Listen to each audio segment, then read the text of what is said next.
Muitas pessoas sofrem de dependência emocional e nem sabem, mas o que é a dependência emocional? Olá, sejam muito bem-vindos ao meu canal. Eu sou a Eri, escritora do livro O Casamento é como um submarino, onde ajudo mulheres a se blindar contra relacionamentos tóxicos e a construir relacionamentos, sabe, gostosos de se viver. E assim, muitas pessoas sofrem de dependência emocional e nem sabem. Mas o que é a dependência emocional? A dependência emocional é o medo paralisante ao abandono ou a necessidade de aprovação. As pessoas que são dependentes emocional precisam da aprovação dos outros para se sentir valioso, para estar bem. O bem-estar das pessoas com dependência emocional sempre depende do outro. Então, normalmente, as pessoas que são dependentes emocional e têm um relacionamento amoroso, um casamento, elas colocam o seu bem-estar na outra pessoa. Parece que se elas não têm a aprovação da outra pessoa, se a outra pessoa não está se mostrando presente, se aquela pessoa tem vontades próprias, se aquela pessoa decidiu ir para algum lugar e não ficar com você, isso imediatamente cria uma crise na pessoa, porque esta pessoa simplesmente necessita daquela pessoa. É como que uma sanguessuga emocional. Essa pessoa simplesmente não pode estar bem se não está acompanhada, se não está sendo validada toda hora. Então, assim, é muito comum que pessoas com dependência emocional tenham relacionamentos tóxicos. Por quê? Porque essas pessoas são muito sufocantes. Esse tipo de gente tende a sufocar ao parceiro. Mas o que acontece? Quando a gente fala de dependência emocional no casamento, no relacionamento amoroso, não é só essa pessoa que está falhando e que tem um padrão de comportamento. Geralmente, a outra pessoa, digamos, o alvo do dependente emocional, ele vira codependente. Porque ele meio que se acostuma e ele aprende que para esse relacionamento estar bem, essa pessoa sempre tem que estar cuidando do outro, sempre tem que estar dando aprovação, sempre tem que mostrar de alguma forma que ama. E assim, o dependente emocional, ele precisa também do codependente. Porque às vezes uma pessoa que não queira de seu lado ou que saiba que aquela pessoa é dependente emocional, não vai aceitar muitas coisas. Vai se sentir sufocado e imediatamente ele vai dar um chega em esse relacionamento. Isso já aconteceu comigo, de eu ser o dependente emocional, e assim levou um tempo para eu me curar. Para você se curar da dependência emocional, existe um processo. Primeiramente, você tem que aceitar que você tem ali um problema e querer mudar. E também eu tive do outro lado, que depois que eu já estava curado, eu atraía pessoas com esse padrão, pessoas que eram dependentes emocional. E como eu entendia muito o que aquela pessoa sentia, eu meio que queria ajudar aquelas pessoas. Mas olha, para um relacionamento ele ser bom e dar certo, sabe? Ambas pessoas têm que estar curadas, ambas pessoas têm que estar aí em um nível de consciência um pouco mais elevado. Porque relacionamentos onde tem esse tipo de comportamento geralmente são muito tóxicos, realmente são muito desgastantes. Muitas vezes, quando uma pessoa sabe que ela está com dependência emocional, já é muito tarde, porque o parceiro ele já está cansado, porque já tem acontecido muitas coisas que têm fraturado esse relacionamento. Então é um tema bastante complexo, porque ser dependente emocional ele atrai um monte de situações que viram uma bola de neve. Cada vez fica maior, fica maior, fica maior. Por exemplo, eu sou muito sufocante de meu parceiro e assim, ele já está cansado e ele começa a reagir de certa maneira. E eu, que sou uma pessoa que já tenho um problema, sempre que aquela pessoa aponta ou de alguma forma fala disso, isso fere, porque a última coisa que o dependente emocional quer é a desaprovação.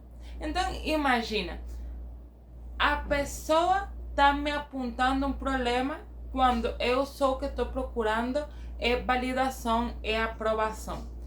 Olha, geralmente pessoas que têm dependência emocional, elas também não têm uma identidade própria. São pessoas que estão um pouco perdidas. Elas meio que se moldam a o que a outra pessoa quer ou o que a outra pessoa precisa.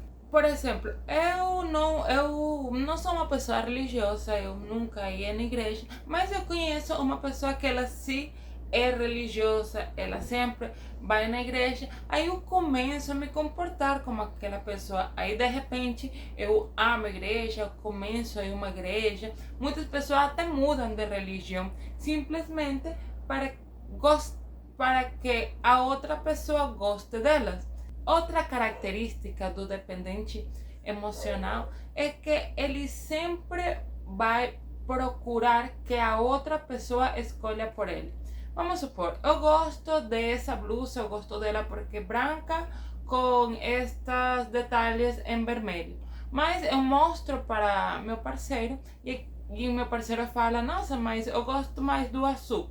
Imediatamente aquela pessoa descarta a sua decisão, descarta o seu gosto e vai no gosto da outra pessoa.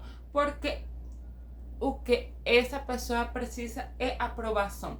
Se você sente que você já passou por isso, que você comete esses erros, que você atua desse jeito, é provável que você tenha com dependência emocional. É claro que existem vários níveis.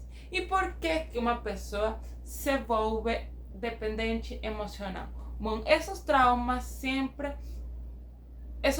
são criados lá na infância, seja por rejeição ou por falta de aprovação. Geralmente, pessoas que tiveram pais muito severos, que nunca elogiavam, que sempre estavam falando, apontando defeitos da pessoa, tendem a criar esse padrão de comportamento, a dependência emocional. Outra é o abandono, o medo constante de ser abandonado. Pessoas que perderam a seus pais, pessoas que foram dadas em adoção, geralmente criam esses padrões. E por que umas pessoas sim e outras pessoas não? Um exemplo, eu fui abandonada pelos meus pais, mas eu não sou dependente emocional, eu não me comporto desse jeito. Simplesmente porque os cérebros, as cabeças das pessoas, cada cabeça é um mundo diferente. Cada pessoa faz diferentes conexões neurais. E para essa rejeição, esse abandono foi uma coisa muito forte, ou se deu de uma forma muito forte que cria um trauma. E como se curar a dependência emocional?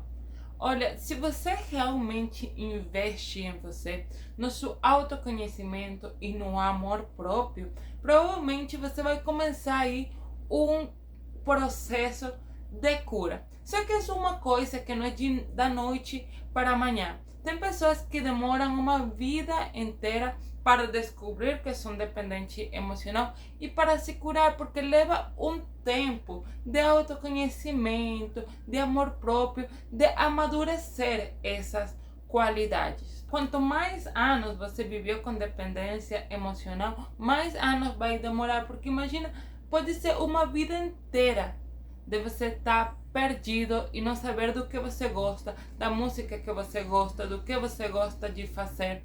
Então, assim, o autoconhecimento é um trabalho árduo, um trabalho difícil, um trabalho que demora, mas muito gratificante. E depois que você começa realmente a se curar, a se tratar, sua vida muda, porque seus relacionamentos mudam. Às vezes, seu relacionamento com seus filhos, com suas amizades.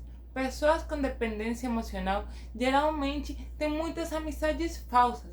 Pessoas que precisam sempre de ser validados, que eles se doam demais pelas outras pessoas. Geralmente têm amizades que são muito hipócritas, que só te querem enquanto você está fazendo uma coisa por eles. Então, assim, realmente a solução e a cura para você erradicar a dependência emocional é o autoconhecimento e o amor próprio. E justamente baseado nestas pesquisas na dependência emocional e da parte psicológica dos relacionamentos, foi que eu escrevi meu livro, O Casamento é como um Submarino.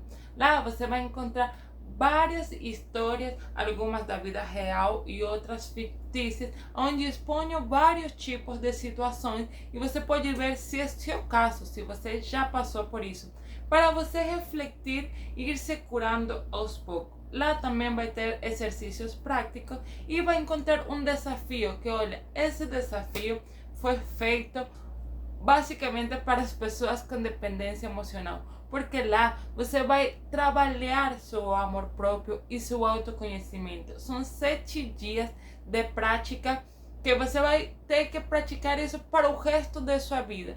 Mas quando você coloca um hábito novo na sua vida e você pratica ele uma vez, 2 vezes, quando você já tem um ano, isso se volve um hábito. É assim que se criam os hábitos, dia por dia, testar uma coisa nova. E é isso o que faz o resultado desse desafio. Você ir treinando aí seu amor próprio, seu autoconhecimento e, por consequência, se você é uma pessoa que está solteira, provavelmente você vai acabar atraindo a pessoa certa. E se você é casado, com certeza você vai melhorar o seu relacionamento. Você pode investir em um livro como esse, que é um audiolivro. É muito fácil de aprender aí, porque eu fiz isso de forma dinâmica, de forma fácil. Ou você pode continuar assistindo vídeos como esse. Se você está aqui, deixa eu te dar meus parabéns, porque você está procurando mudar uma coisa, uma fraqueza que você tem. E você pode procurar aqui no YouTube, tem muitas pessoas falando sobre relacionamento. Se você tiver condições, você pode fazer terapia. Você pode falar para o terapeuta tudo o que você sente. Olha, quando você fala do que você sente, do que você está vivendo, você meio que começa a se escutar. Talvez você nunca percebeu que você está com dependência emocional porque você nunca falou das coisas que você faz. Quando a gente conta uma história de uma coisa que a gente fez, nossa, a gente consegue entender que, nossa, eu errei nisso, eu fiz isso, eu fiz aquilo, porque você se escuta de você mesmo. Quando a gente fala muito do que a gente pensa dos outros e raramente a gente fala do que a gente pensa de nós mesmos. E é por isso que a gente realmente tem que ser o nosso melhor amigo. Uma coisa que eu gosto muito de perguntar para as outras pessoas é qual é a pessoa com quem você mais fala.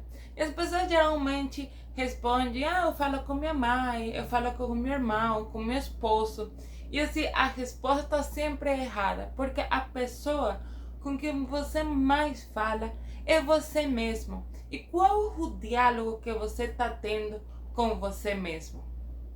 Você sempre está falando, nossa, eu não presto, eu sou uma pessoa ruim, eu faço isso, eu sou horrível, eu sou uma pessoa má. Porque o diálogo define muito o que você pensa de você mesmo. E outra coisa é a qualidade das perguntas que você se faz. Geralmente, a gente gosta de perguntar as coisas para as outras pessoas. A gente raramente se faz as perguntas para nós do tipo, por que eu faço isso? Por que eu me comporto assim? Esses são pensamentos filosóficos que aprofundam nosso eu. Olha, uma coisa que eu recomendo muito para as pessoas com dependência emocional é que elas fiquem sozinhas. Geralmente, pessoas que têm dependência emocional, elas têm problema na solidão. Elas parecem que têm medo da solidão. E olha, e o mais importante realmente é você desfrutar da sua própria companhia. Imagina, se você não gosta da sua própria companhia, quem vai gostar de você? Então é isso o que a gente tem que ir trabalhando. Se você gosta desse tipo de conteúdo, você acha que você tem que melhorar alguns comportamentos na sua vida para construir melhores relacionamentos, se inscreva nesse canal. E se você gostou do vídeo, deixe seu like. Eu sou a Eri, muito obrigado pelo seu tempo. Nos vemos em uma próxima. Tchau, tchau.